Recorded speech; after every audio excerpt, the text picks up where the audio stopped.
Bien, bueno, eh, em,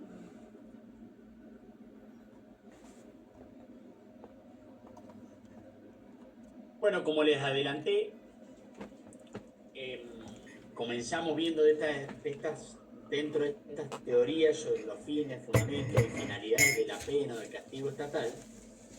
Empezamos viendo las teorías retribucionistas o absolutas de la pena, y ahora vamos a entrar en lo que se denominan las teorías relativas o preventivas de la pena, también conocidas como teorías consecuencialistas o utilitaristas. Bien, en oposición a las teorías absolutas o retribucionistas que acabamos de ver. Bueno, a diferencia de la concepción retribucionista que vimos recién, estas teorías, como les digo, se encuentran en las antípodas, es decir, van a plantear todo lo contrario. Estas tesis sí van a asignar a la pena una finalidad o utilidad social, bajo la idea de prevención. Por eso se llaman teorías preventivas, también o relativas, o utilitaristas. Sí le van a asignar una utilidad social a la pena, una finalidad preventiva. Ahora bien, la prevención puede tener dos ámbitos de aplicación distintos según a quién esté dirigida la prevención, a la sociedad o al individuo. En el primer caso vamos a denominar teorías de la prevención general, cuando van dirigidas a la sociedad, cuando esta utilidad social, esta finalidad de utilidad social, esta finalidad preventiva va dirigida a la sociedad, se va a llamar prevención general. Y cuando va dirigida al delincuente, al individuo, al delincuente, lo vamos a llamar prevención especial. Y ambas, tanto la prevención general dirigida a la sociedad como la prevención especial dirigida al delincuente, ambas se dividen en prevención positiva y negativa, como vamos a ver. Entonces tenemos la prevención general positiva, la prevención general negativa, la prevención especial positiva y la prevención especial negativa. Bien, estas teorías, todas las teorías preventivas, todas estas teorías, la de la prevención general, la de la prevención especial, todas estas teorías intentan contestar a las siguientes preguntas. ¿Para qué sirve la pena? ¿Tiene alguna función? ¿Cuál es su utilidad social? Bien. Y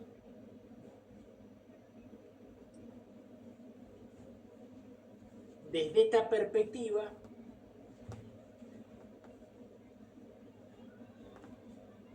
donde se abre juego al paradigma de la utilidad social, al paradigma de la prevención, estas teorías, en líneas generales, aceptan que la pena es esencialmente un mal.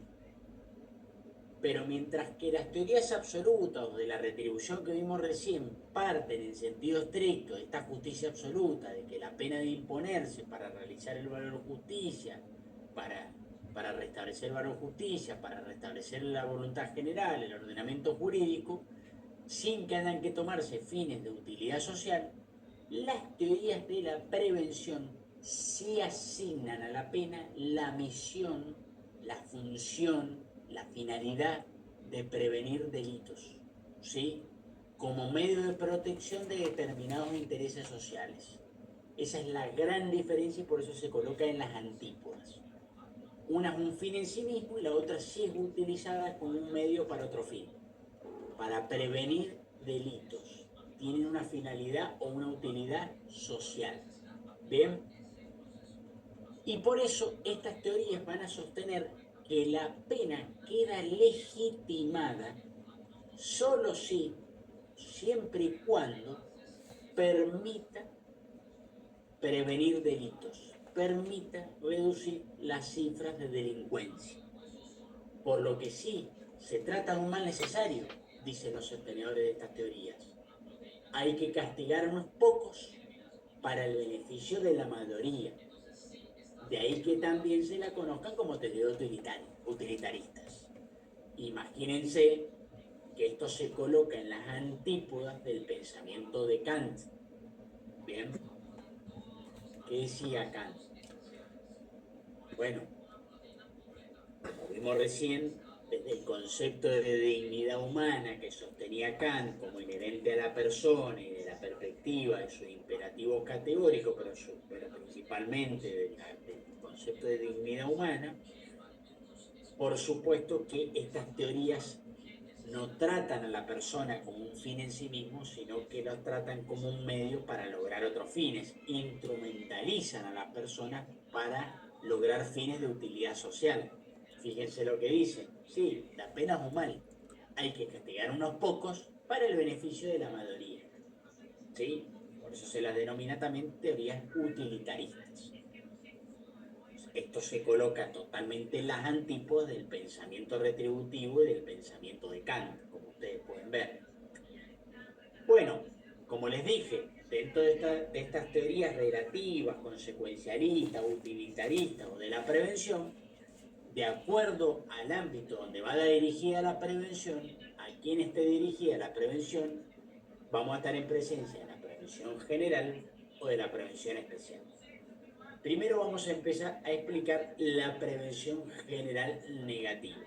Bien, recordemos que la prevención general es aquella que va dirigida a la sociedad, a la comunidad. Bien, vamos a empezar hablando de la prevención general negativa, cuyo principal exponente es Feuerbach, bien, en el siglo XIX. Bien. En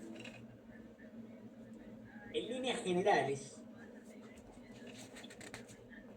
la prevención general negativa sostiene que la pena tiene como finalidad, como única finalidad, motivar a todos los ciudadanos, a todos los integrantes de la sociedad, a que no cometan hechos delictivos.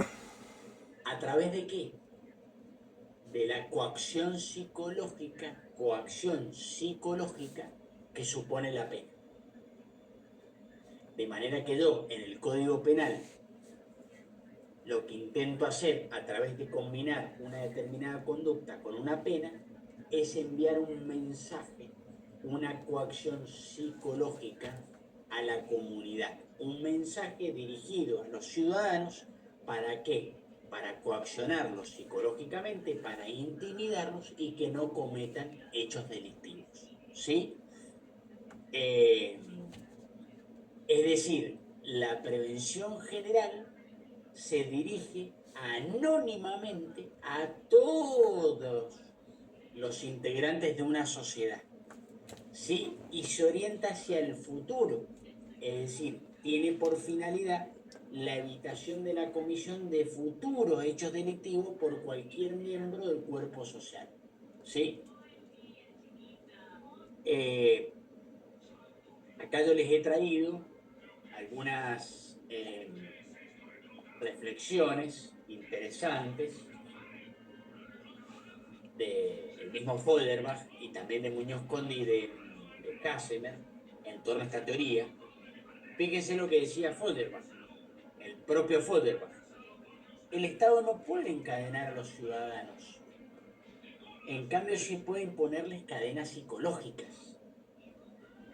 El objetivo principal de la pena es el de apartar a todos del crimen mediante la amenaza, es decir, mediante esta coacción o cadena psicológica de la que hablaba Feuerbach, a través de la intimidación, a través de la amenaza para evitar, se dirige hacia el futuro, para evitar futuros comportamientos delictivos por parte de los integrantes del cuerpo social.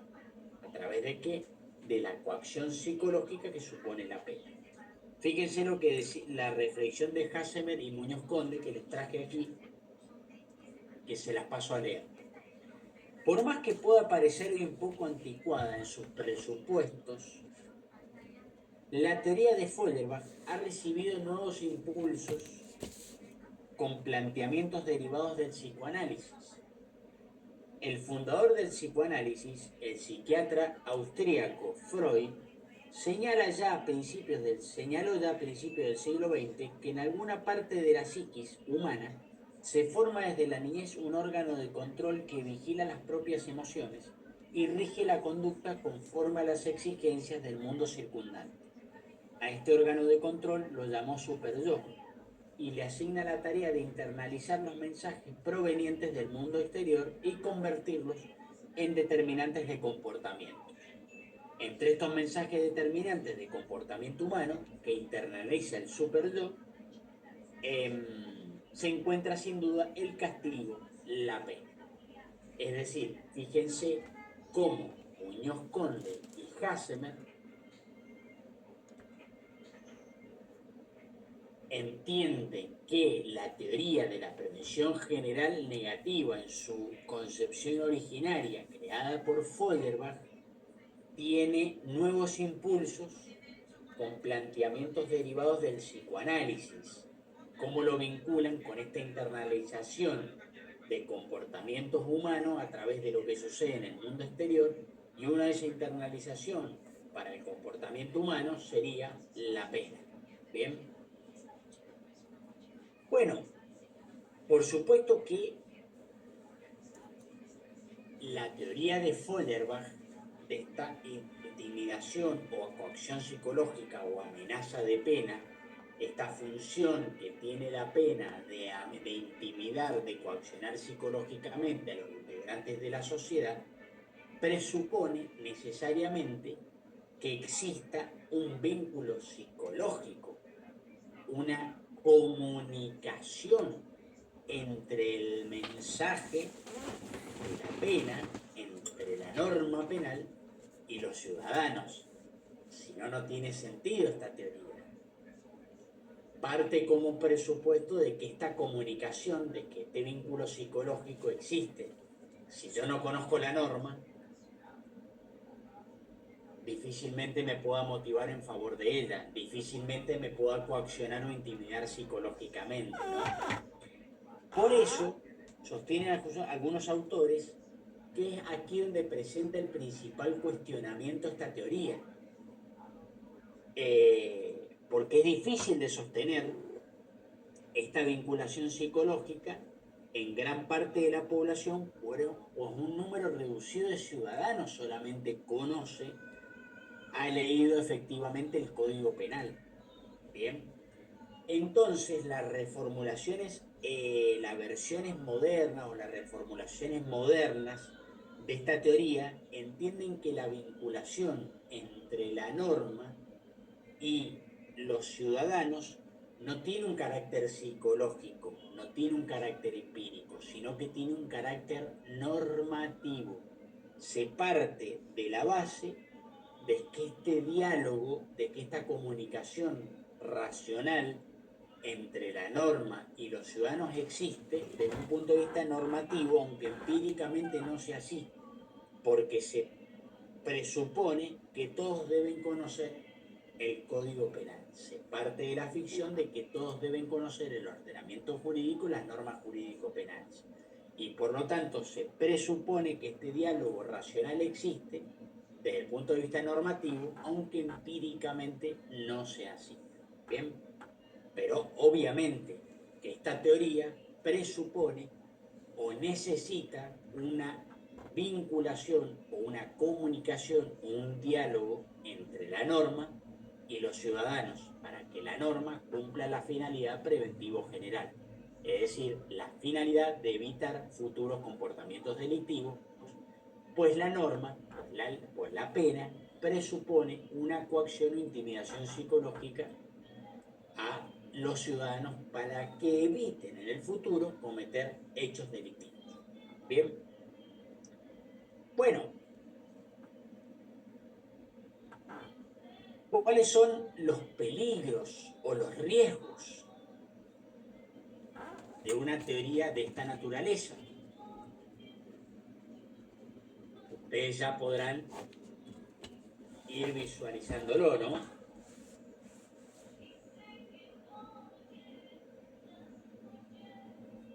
Aguárdenme un segundo que se me está por quedar sin batería. Bien. Bueno, ¿cuáles son los riesgos de esta teoría? Y va en relación con las críticas que vamos a ver a continuación.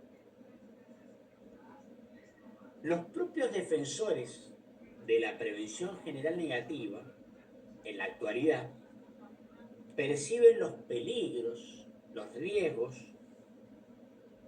de adoptar una perspectiva únicamente intimidatoria o disuasoria o de coacción psicológica de la pena.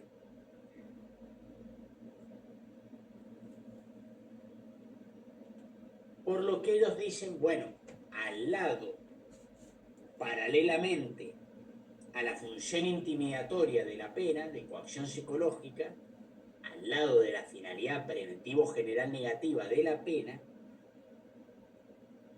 deben haber criterios de limitación de la pena, para evitar caer en situaciones de derecho penal máximo, para evitar caer en situaciones de excesos o abusos por parte del poder punitivo. ¿Dónde encuentran, por ejemplo, estos límites, estos criterios de limitación? En el principio de culpabilidad por el hecho, por ejemplo. ¿Bien? Entonces, ¿cuál es la crítica? ¿O cuál es el peligro o el riesgo? De que si nosotros le asignamos a la pena solamente una finalidad de prevención general negativa, corremos el riesgo de ir a derechos penales máximos. Corremos el riesgo de ir hacia situaciones de exceso o abuso del poder punitivo, a querer aumentar desmedidamente la pena para generar un mayor efecto disuasorio en la sociedad.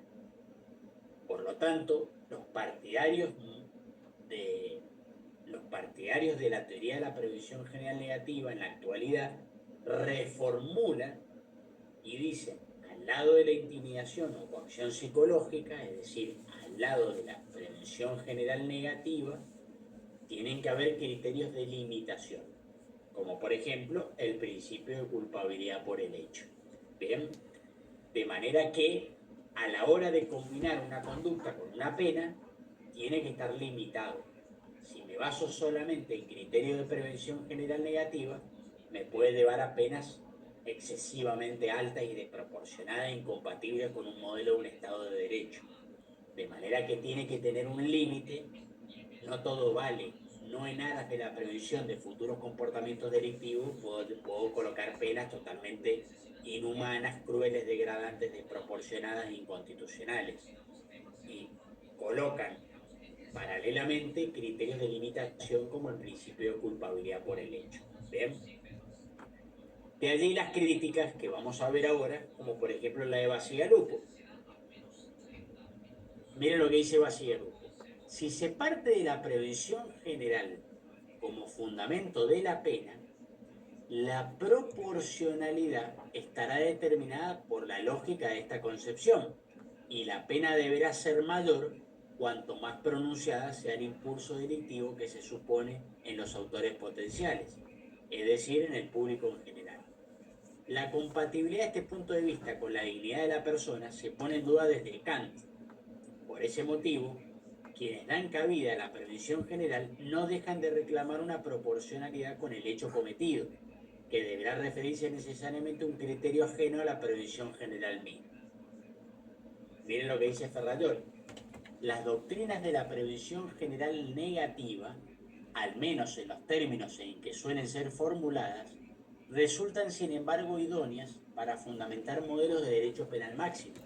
Además, una concepción semejante del fin de la pena legitima intervenciones punitivas guiadas por la máxima severidad y sobre todo desprovistas de cualquier certeza y garantía. Es decir, si tomamos a rajatabla esta teoría, diríamos, bueno, cuanto más alta es la pena, cuanto más severa es la pena, más efecto disuasorio e intimidatorio va a tener en la sociedad.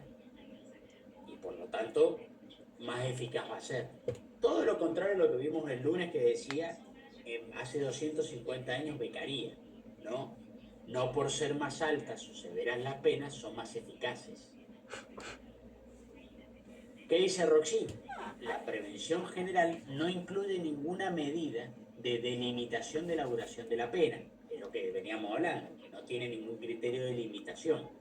Así por lo menos la prevención general negativa se encuentra siempre ante el peligro de convertirse en terror penal, pues la idea de que penas más altas y más duras tengan un mayor efecto intimidatorio ha sido históricamente, a pesar de su inexactitud, la razón más frecuente de penas sin medida, de penas totalmente altas, desproporcionadas e ineficaces. Bien, fíjense lo que dice Zaffaroni. En la práctica, la ilusión de prevención general negativa hace que las agencias políticas eleven los mínimos y los máximos de las escalas penales. Esta ilusión de prevención general negativa, esta ilusión de que si yo aumento las penas, va a disminuir el delito, va a generar esta intimidación o disuasión o intimidación psicológica en la sociedad. Es una ilusión, dice Zaffaroni. En tanto, dice que las instancias judiciales impongan penas irracionales a unas pocas personas hábiles que resultan cargando con todo el mal social.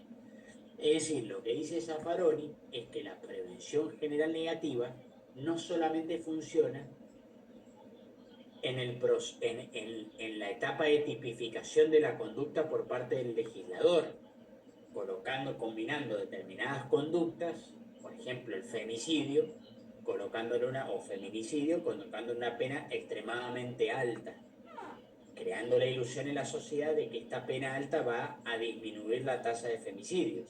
¿Ven?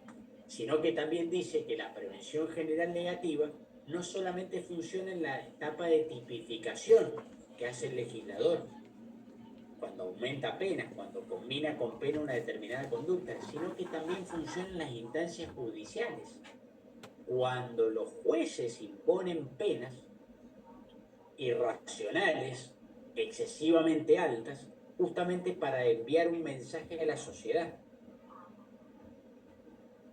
para disuadir, para intimidar, para coaccionar psicológicamente a la sociedad para evitar futuros comportamientos delictivos a modo de mensaje. Bien, y esto seguramente lo han podido advertir.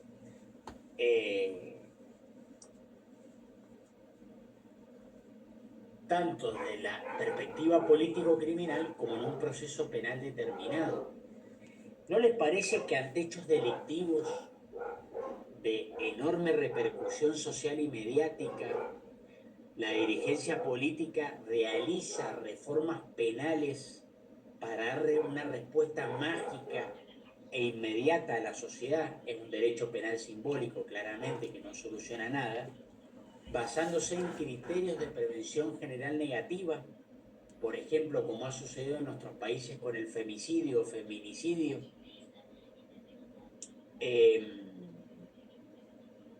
¿No les parece que en un determinado proceso penal muchas veces el Ministerio Público Fiscal, cuando habla de la individualización judicial de la pena y de la pena que le va a solicitar al tribunal, no habla muchas veces de que se tienen que tener en cuenta estrictamente criterios de prevención general para poner una pena ejemplificadora alta, totalmente alta, severa, excesiva, para dar un mensaje a la sociedad? Y muchas veces los tribunales hacen caso de esto. El problema es que no solamente todas las críticas que vimos de los autores, que puede llevar a penas severas, a derechos penales máximos, a terror penal, etcétera, etcétera, que no tiene límite. El problema también es que es una teoría que no ha podido demostrarse empíricamente, como dice Roxy, a pesar de su probable inexactitud. Es decir, es una teoría que no ha podido demostrarse empíricamente, no se puede verificar si las personas no cometen delitos por el efecto disuasorio de la pena, sino que además, por el contrario, no solo que no se puede demostrar empíricamente que las personas en una sociedad no cometen delitos por el efecto disuasorio de la pena, sino que empíricamente ha quedado demostrado de que esta teoría no se cumple. porque, por lo menos en Argentina, en el año 2012, se creó el tipo penal de femicidio combinado con una pena de prisión perpetua. Y si uno ve las tasas de femicidio del 2012 en adelante, no solo que no se han disminuido, sino que se han agravado. De manera que aún se puede demostrar empíricamente de que la prevención general negativa no funciona. O sea, no solo que no se puede demostrar empíricamente de que la gente no comete delitos por la pena, por la disuasión de la pena, sino que se puede demostrar empíricamente de que aún aumentando las penas, de que aún agravando las penas, la tasa de delincuencia no disminuye, sino que en muchos casos incluso aumenta. Bien. Por lo tanto, la conclusión a la que podemos arribar es que debe reconocerse, hay que reconocer utilidad o capacidad de rendimiento a esta teoría de la prevención general negativa. Claro que sí, no hay que descartarla. Tiene utilidad. Sirve como método de coacción, como método de intimidación, de disuasión. Bien. Pero no hay que perder de vista el modelo de Estado al cual adherimos, es decir, un Estado de derecho. Es decir, en un contexto en donde los principios político-criminales limitadores del poder punitivo del Estado no sean omitidos.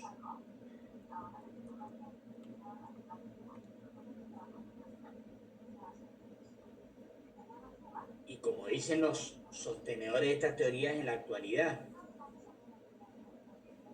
¿sirve la coacción, las prevenciones general negativa como finalidad de la pena? Sí. ¿Debemos echar mano a esta finalidad, a esta función, a esta teoría? Sí. Pero siempre y cuando no olvidándonos de que no podemos, de que tiene que tener límites, sin olvidar el modelo de Estado, sin olvidar los límites del poder punitivo del Estado, es decir, evitando penas totalmente severas o totalmente desproporcionadas.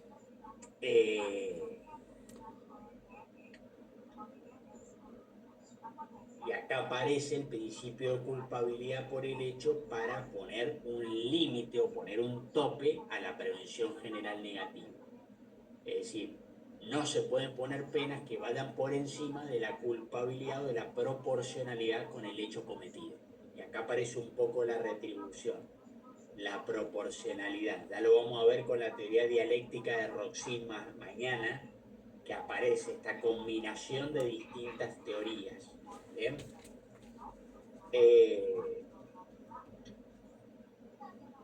¿Qué les parece? ¿Qué les parece lo que hemos visto?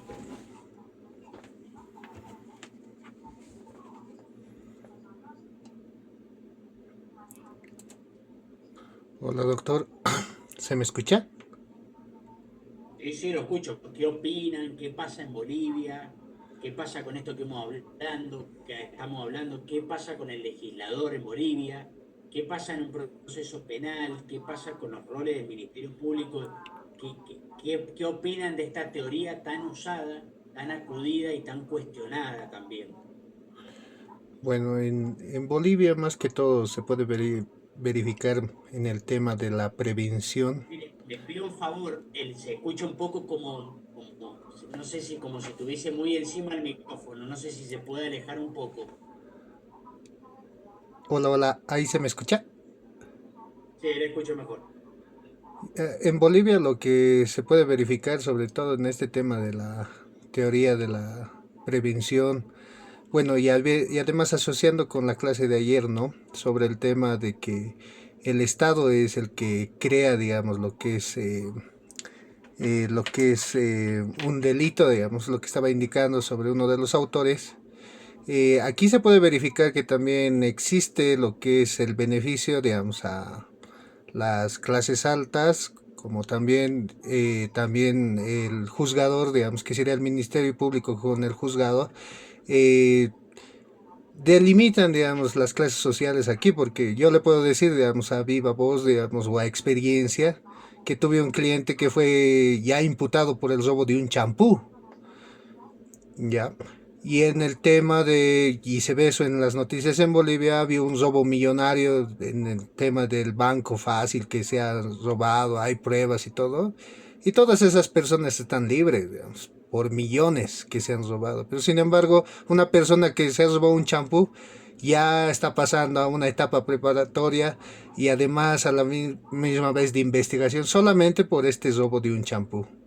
Esa, digamos, sería una opinión sobre ese tema y que si se ve, digamos, este tema de la prevención y, bueno, hay comerciales en la cual se establece que el feminicidio se va a castigar con 30 años de prisión sin derecho a indulto. Sin embargo, la gente ya no cree en la justicia aquí por el tema de que hay mucha gente que está libre, que ha robado millones, o a la misma vez existen asesinatos impunes donde está metida, digamos, gente muy poderosa que hasta el momento no se ha investigado.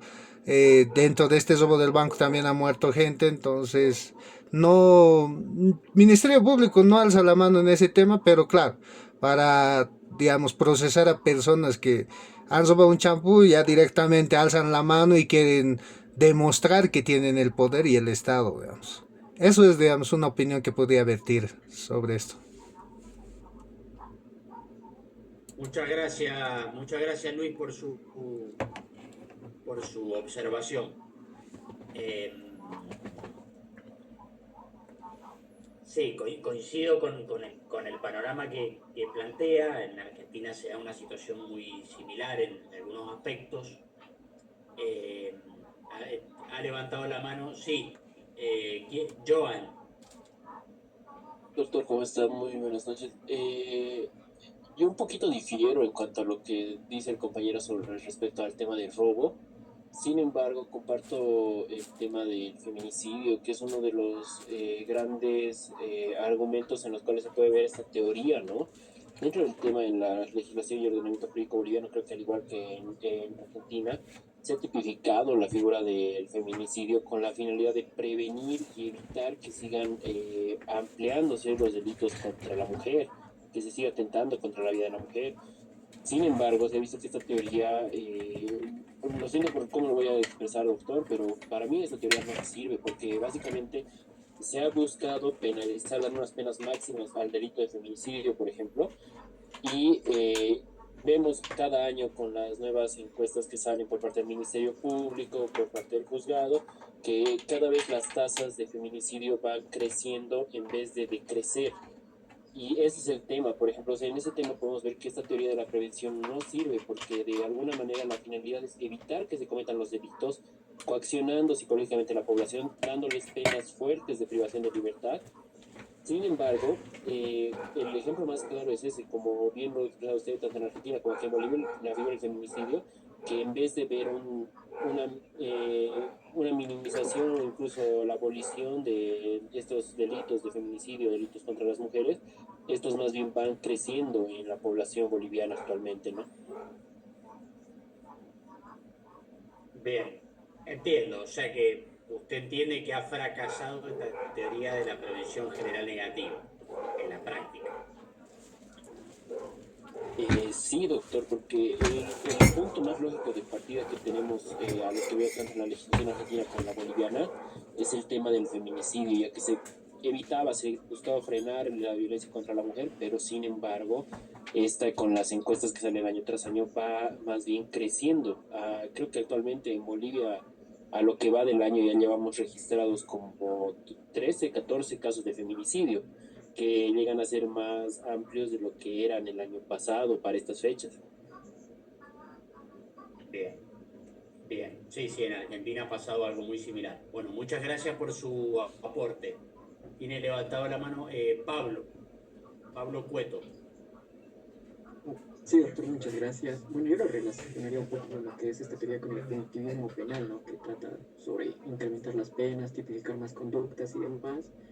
Y como usted mencionaba en Argentina, ya mencionó el compañero, en Bolivia está tipificado lo que es el delito de femicidio. En Argentina no sé si está tipificado el delito de violencia familiar o doméstica, ¿no? Que juntamente en Bolivia se incorporó ese delito, si no me equivoco, con la ley 348, que En virtud, yo lo relaciono principalmente a este artículo en el que se dieron un incremento sustancial en lo que son los feminicidios, porque antes no existía ese tipo penal de violencia familiar o doméstica, y este tipo penal en específico, al menos en Bolivia, es el que acapara, si no me equivoco, los datos de 2024 que manejaba el 92% de las causas penales a nivel Bolivia, en comparación a todos los otros delitos. O sea, es excesivo la persecución penal que existe respecto a esto, y tal vez relacionándolo el tipo penal ha dado causa de que, bueno, una persona dice, ya cometí un delito, me están denunciando, me han denunciado falsamente, también casos que suceden, y ya decide cometer otro delito más grave, ¿no? Como el feminicidio. Bien, bien. Muchas gracias, Pablo, por su, por su apreciación. Tiene la palabra Nicel. Muchas gracias, doctor. Bueno, me parece que dentro del estudio que estamos realizando, dentro de todas estas teorías, de alguna forma se entrelazan entre sí, porque dentro de esta teoría de prevención, he visto, bueno, siento que se relaciona mucho con la criminalidad mediática que habíamos visto. Y en relación a esa situación en particular, y que justamente el doctor Parma lo ha mencionado el día de ayer, es que el hecho de crear nuevos tipos penales o reforzar los que ya tenemos se basan bastante en la repercusión mediática que se tiene en la sociedad. En ese sentido, en Bolivia actualmente existe un debate en relación a una ley que se quiere promulgar llamada la ley Brisa, en relación a Brisa Angulo versus Bolivia, donde existe una sentencia de la Corte Interamericana de Derechos Humanos que es bastante conocida, en la que obviamente es inspiración para la creación de esta nueva ley, que básicamente deja sin efecto el estupro, y se podría entrever de que en realidad se tipificaría directamente como violación el hecho de que una persona de 19 años esté con una persona de menor de edad. En ese sentido, los legisladores en particular, y al menos en la región de boliviana, lamentablemente tienen bastante presión mediática, por el cual no razonan desde un beneficio social per se, sino más bien por un impulso social. Y eso es algo bastante negativo, porque los legisladores, y esto es algo que siempre debato en relación a los pensamientos que tengo al momento de litigar, es que los legisladores no comprenden o no tienen el enfoque holístico de cómo tener elementos suficientes para, en este caso, probar tal vez la inocencia de un acusado uno de los delitos más graves de la violación. Y peor aún, reforzar, ¿no?, con tal vez cierta improvisación una ley que en realidad no resguarda como tal los bienes jurídicos de la sociedad, más al contrario, podría ser vulnerados si no se tienen mecanismos necesarios de investigación, mecanismos necesarios de prevención y también de sanción, ¿no?, en relación a la cantidad de la pena que se le puede imponer a cualquier individuo. Muchas gracias por su aporte. Coincido con usted, está muy vinculado lo que estamos hablando de la prevención general negativa como finalidad o función de la pena, las críticas que se le hacen, que puede derivar en derechos penales máximos, o puede derivar en terror penal, o puede derivar en penas totalmente altas y desproporcionadas, con el juego o el rol que tiene la criminología mediática y los medios de comunicación, y el impacto que tiene. Está todo íntimamente vinculado, por eso me parece muy buena la relación que usted hizo. Está todo vinculado, el rol de los medios de comunicación, lo que sucede con determinados hechos delictivos que tienen determinada cobertura mediática y política totalmente desproporcionada y irresponsable, la utilización que en muchos casos se hace por parte de las agencias políticas y las agencias mediáticas de la víctima y de los familiares de la víctima, y cómo este juego entre las asociaciones de víctimas en algunos casos, los medios de comunicación y la dirigencia política llevan a la construcción de penas desproporcionadas, a la construcción de derechos penales máximos, que en definitiva terminan siendo derecho penal simbólico que no solucionan nada. Recuerdo cuando salió el femicidio en 2012 en Argentina, salió una nota en el diario de un penalista, no me acuerdo en este momento quién fue, que hablaba de que era una trampa punitiva que se le estaba dando a los grupos feministas. Una trampa punitiva, ¿por qué? Porque ante el reclamo social, ante el reclamo mediático, ¿cómo contesta la dirigencia política? Con un derecho penal simbólico que no soluciona nada. Les da un tipo penal pensando que el poder punitivo va a solucionar el problema, y lejos de solucionarlo, en muchos casos lo agrava, e incluso la tasa de femicidio fueron en aumento. Por eso hablaba de una trampa punitiva. Te doy un tipo penal, y bueno, creando la falsa ilusión en la sociedad de que el poder punitivo y el aumento de pena y la creación de tipos penales va a solucionar un problema que es de índole sociocultural. Bien, que es un problema estructural. ¿Se requiere la intervención de derecho penal? Sí, pero no basta. Se requieren políticas públicas serias, preventivas, educativas, de corte cultural. Pero claro, eso lleva más dinero y soluciones al mediano y largo plazo. Y el político que dice, pero ¿para qué voy a dar una solución de acá a 10 años si yo no voy a estar, yo no voy a ver el beneficio? Mejor construye una cárcel, meto gente presa, aumento las penas, que esto me va a traer voto ahora. Entonces, bueno, ese es el problema que tenemos en la región. Pero sí, está muy vinculado con lo que usted decía de con los medios de comunicación. Sí, María Fernanda, y la palabra. Doctor, buenas noches, ¿cómo está? Bueno, Doctor, solamente como una pequeña observación, yo creo que Bolivia hace tiene mucha relación la normativa boliviana con lo que establece la normativa internacional. Yo creo que la ley 348, como la nueva ley también, la 1636 que tenemos actualmente, son precisamente lo que mencionaba la colega con relación a lo que establece el Brisangulo, justamente.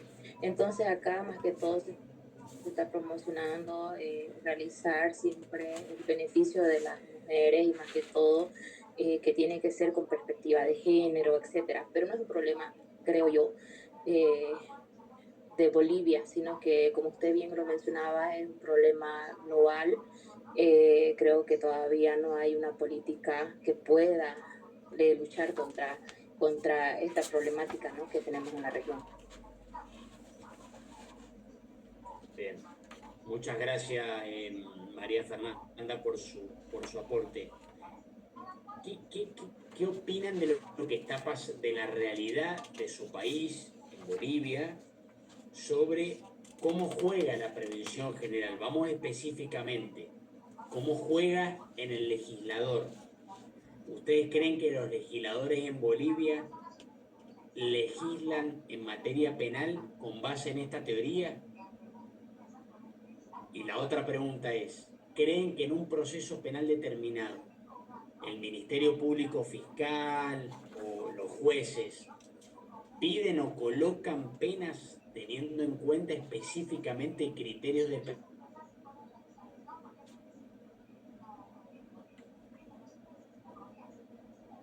tiene aplicación en materia legislativa y en materia judicial esta teoría?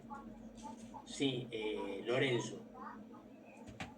Doctor, justamente, bueno, he leído muchos anteproyectos de ley, últimamente esto de la ley Brisa y otros que han solicitado.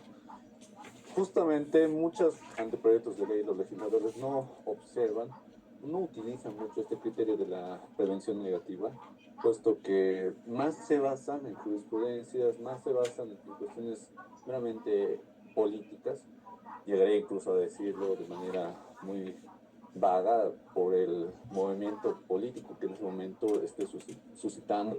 Si ahorita la cosa está caliente, eso es lo que ahorita están tratando de, bueno, en el ámbito político, como usted lo mencionó desde el inicio, siempre va a ser político la criminología que se vaya a aplicar en el contexto social. Entonces, tiende a suceder eso. Los legisladores no aplican esta teoría mucho, porque además en nuestra constitución un legislador, diputado, un senador puede ser, no necesariamente tiene que ser letrado en derecho. Entonces, muchas veces la observancia jurídica no está aplicable en esto.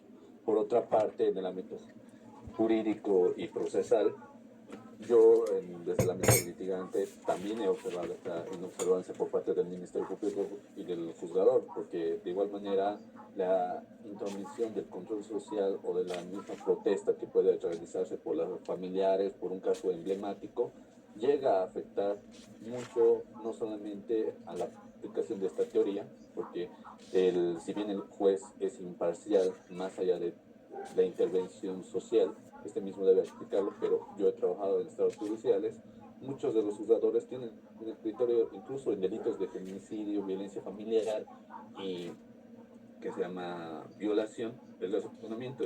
Siempre me lo comentan, porque tal vez aquí exista algún compañero o colega que dicen así, el razonamiento es que primero lo detengo, aplico la detención preventiva, bueno, no es similar a la prevención general, pero aplica esa detención preventiva y luego lo voy a liberar después de que pase tiempo. Inclusive el año pasado ha habido una cuestión emblemática respecto a la cuestión política de nuestra presidencia, que han estado bloqueándola en Cochabamba y por otras vías de nuestra región. Entonces lo que sucede es que así muchas personas han agarrado, los han aprendido, los han traído aquí a la cuestión de la ciudad central que es La Paz y los han aprendido así detenido preventivo, ni siquiera aplicando de manera muy objetiva el Ministerio Público, deteniéndolos, ni siquiera solicitando si esos mismos deberían defenderse en libertad, ¿no?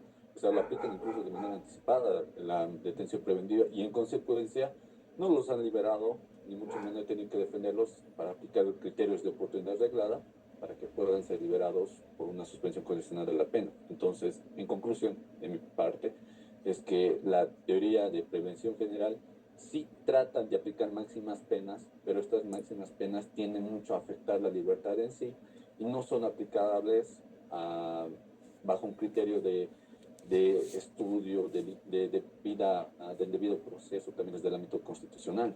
Eso es lo que... Muchas gracias por su aporte, Lorenzo. Había levantado la mano Denis. Buenas noches, profesor, y a los compañeros que nos escuchan. Haciendo esa consulta que usted nos pide en relación al ámbito legislativo, importante que hace más de 25 años el profesor Benjamín Miguel Hart, un hombre que estaba relacionado al Poder Legislativo por más de 4 periodos, hace una distinción muy eficaz de lo que significa el estar y el formar parte del Poder Legislativo y el limitar las pretensiones de los proyectos de ley, ¿no?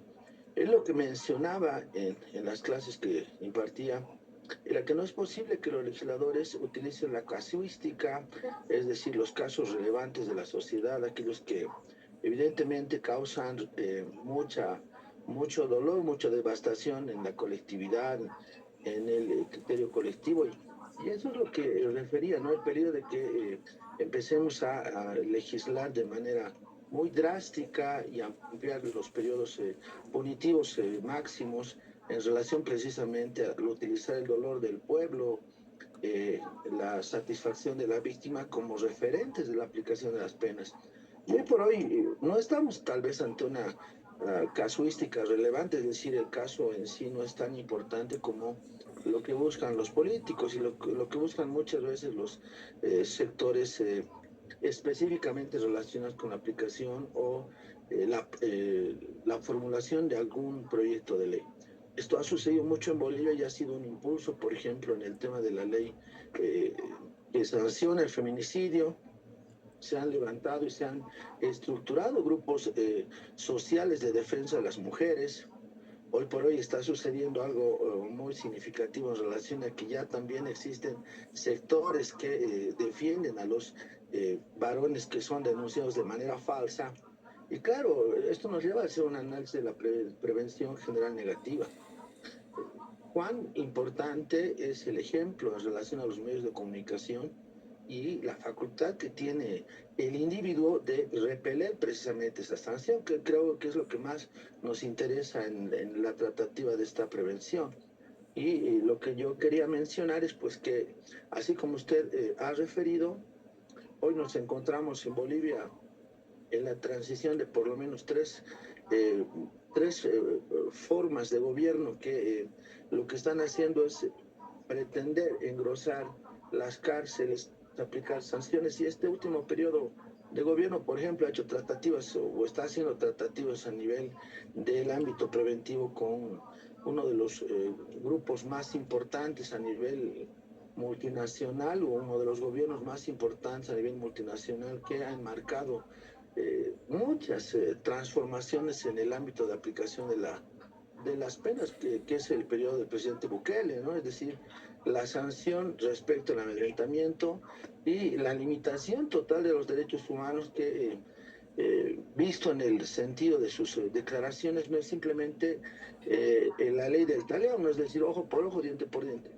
Ese sería mi aporte, profesor, a esta intervención sobre la prevención general negativa.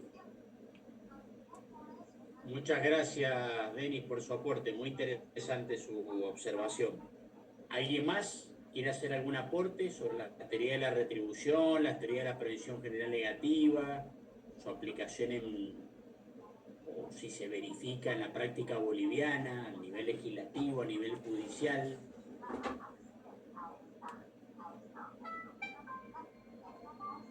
Bien. Bueno, ¿alguien tiene alguna pregunta, algo que no se entendió, alguna observación de la clase de hoy? Bien. Doctor. Bueno, sí. Doctor, buenas noches. Quería hacer al menos un comentario y es referente pues a las cosas que previamente es referente a si este tipo de situaciones se aplica en el MP y situaciones judiciales acá con parlamentarios. Es referente a ello, doctor, tengo cierta situación con este tema, es referente a la prevención. Si bien existe estos temas de que ya se va expandiendo nuestro código penal a nivel boliviano, ya con nuestra ley Brisa 348 y otras situaciones delictivas que se han ido implementando a lo largo del tiempo, principalmente considero que se han hecho más que todo para visibilizar este tipo de situaciones, y es por ello que la situación va en crecimiento, se podría decir, las situaciones delictivas. Pero esto ya básicamente se ha tratado de una manera más, ¿qué le digo? Más que todo yendo a efectos más llamativos socialmente hablando. Me refiero a este tema principalmente porque, como usted menciona, simplemente se da la pena, es la solución más fácil de que se dé la supuesta respuesta a estos conflictos, pero no generan una respuesta o una solución a corto. No generan una respuesta básicamente, no generan una solución, y cada vez más va en crecimiento y se les da más facilidades a las personas para que realicen para que utilicen este tipo de normas para dañar a diferentes personas. Y juntamente con ello está el tema de la presión social y medios de comunicación, redes sociales, etcétera, que dibujan y exponen este tipo de situaciones e indirectamente influencian en la decisión, ya sea del Ministerio Público al solicitar más sistemas de protección o prevención para la supuesta víctima, e inclusive guían o inducen al juez para tomar unas decisiones que no son correctas. Ya un ejemplo de ello se ha dado hace algunos años en un contexto de que a un niño se le había llevado a una consulta médica y producto de que ese día en la misma tarde el niño ya estaba con lesiones de violación, por así decirlo, con sangrado, etcétera, cosa que se la quiere relacionar al médico que la ha atendido. Y en ese sentido, la jueza y el MP han pedido Loma, han indicado que él lo había realizado, que lo había hecho, a pesar de que no había ningún indicio probatorio de que él lo habría realizado, no había muestras de ADN ni nada de ello. Resulta que años posteriores, la jueza, en una de las veces que se lo compartió con un colega, había indicado directamente de que lo había sentenciado únicamente por presión social, porque tenía que buscar un culpable y que tenía que encontrar un culpable porque los medios de comunicación le estaban presionando con ellos, de eso se le estaba presionando con ellos. Y bueno, básicamente la vida del médico quedaba arruinada por básicamente decisiones que la sociedad ha conducido creyendo que eran las correctas, más no eran las correctas en un contexto jurídico establecido. Eso principalmente, doctor, principalmente la influencia referente a las redes sociales ya están llegando al punto en el cual la justicia ya no la determinan las normas, sino la opinión pública directamente, doctor. Al menos esa sería mi perspectiva. Sí, muchas gracias por su aporte, muy buenos soportes. Sí, ese es un tema aparte que seguramente lo vamos a tocar en el debate del lunes, la influencia que tienen los medios de comunicación en los tribunales, en los jueces. Esto es inevitable, incluso también en los jurados, ¿no? Eh, pero bueno, sí, la verdad que es un tema muy alarmante. Los llamados juicios paralelos en la literatura científica que hacen los medios de comunicación paralelamente a los estrados de los tribunales. La verdad que sí, un tema muy complejo y muy preocupante. Bueno, muchas gracias para los que participaron, a los que debatieron, a los que aportaron. Espero que les haya gustado la clase. Vamos a dar por terminada la clase de hoy. El día de mañana. Doctor, Sí. para disculpar, doctor, únicamente como estamos terminando la clase, en relación a las preguntas que usted nos hizo, ¿será posible que nos pueda compartir esas mismas preguntas dentro de su realidad argentina para terminar la clase en relación a las respuestas dentro de un contexto argentino? Por favor. Sí, sí, no hay ningún problema. Mire, un poco ya lo adelanté. Si hay, quizá no explícitamente, no lo ponen por escrito, pero sí se tienen en cuenta criterios de prevención general negativa el legislador a la hora de formular algunos tipos penales o aumentar las penas. El ejemplo claro que le puse en 2012 en Argentina fue con el femicidio. Ahora Argentina, el Poder Ejecutivo está por mandar un proyecto de código penal al Congreso de la Nación, un nuevo código penal en donde aumentan todas las penas. Hay un aumento generalizado de penas de casi todos los delitos, se crean nuevos tipos penales, es decir, una hipertrofia, una hiperinflación punitiva importante. Y bueno, obviamente que eso tiene una connotación de prevención general negativa, de que funcione como una coacción psicológica, como una disuasión o intimidación en la sociedad para que no cometa delitos. Por eso ellos aumentan penas, crean delitos, etcétera, etcétera. Y en las instancias judiciales creo que también suele pasar. Muchas veces el Ministerio Público Fiscal pide penas desproporcionadas teniendo en cuenta criterios de prevención general, olvidándose de cualquier tipo de limitación como la culpabilidad por el hecho. Pide penas desproporcionadas tal vez por la presión mediática, por la presión de las víctimas, por la presión de los grupos sociales para enviar justamente un mensaje a la sociedad. Y en muchos casos los tribunales, justamente por todo lo que venimos hablando, también por razones estrictamente de prevención general, intentan aplicar penas totalmente severas y desmedidas para enviar también un mensaje a la sociedad.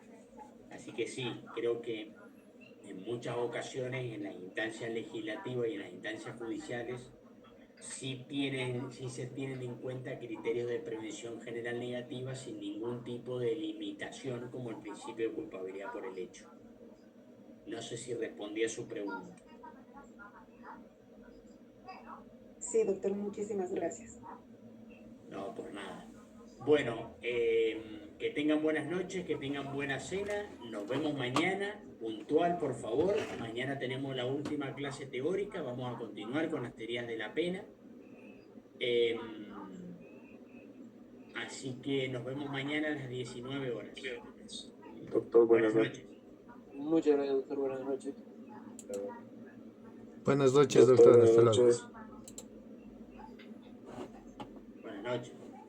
Doctor, un favor, creo que no se me escuchó decir el presente, quisiera estar seguro, Sebastián Flores Sánchez, al principio Ahí de le la pongo clase. presente. Ahí le pongo. Por favor, gracias. Chao, hasta luego. Hasta luego, doctor. Hasta luego, doctor. Hasta luego, doctor.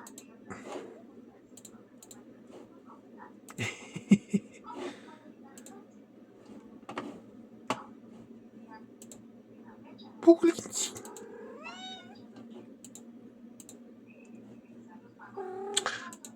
Pugliese. ¿Qué pasa?